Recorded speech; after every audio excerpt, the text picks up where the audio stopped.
بسم الله الرحمن الرحيم قل أوحي إلي أنه استمع نفر من الجن فقالوا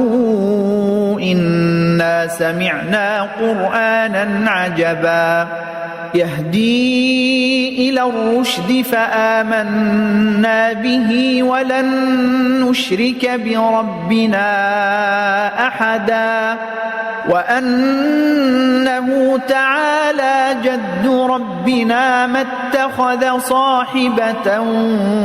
ولا ولدا وأنه كان يقول سفيهنا على الله شططا وأنا ظننا أن لن تقول الإنس والجن على الله كذبا وأنه كان رجال من الإنس يعوذون برجال من الجن فزادوهم رهقا وأنهم ظنوا كما ظننتم أن لن يبعث الله أحدا وأنا لمسنا السماء فوجدناها ملئت حرسا شديدا وشهبا وأنا كنا نقعد منها مقاعد للسمع فمن يستمع الآن يجد له شهابا رصدا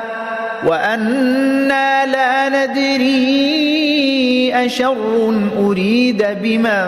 في الأرض أم أراد بهم ربهم رشدا وأنا منا الصالحون ومنا دون ذلك كنا طرائق قددا وأنا ظننا أن لن نعجز الله في الأرض ولن نعجزه هربا وأنا لما سمعنا الهدى آمنا به فمن يؤمن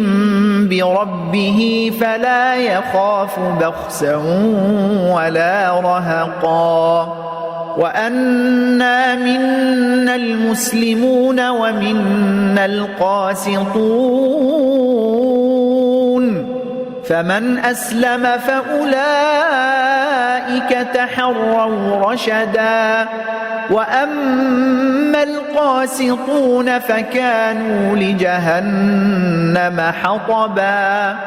وأن لو استقاموا على الطريقة لأسقيناهم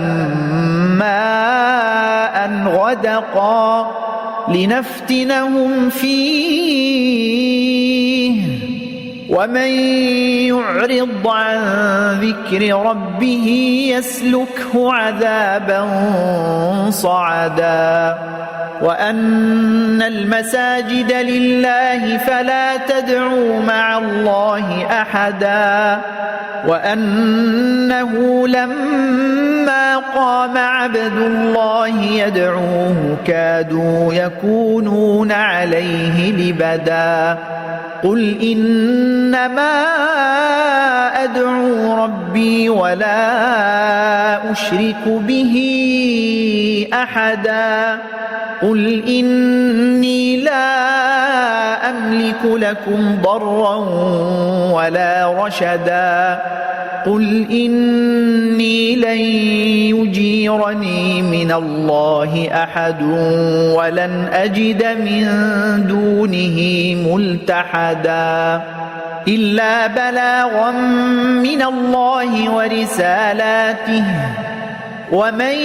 يعص الله ورسوله فإن له نار جهنم خالدين فيها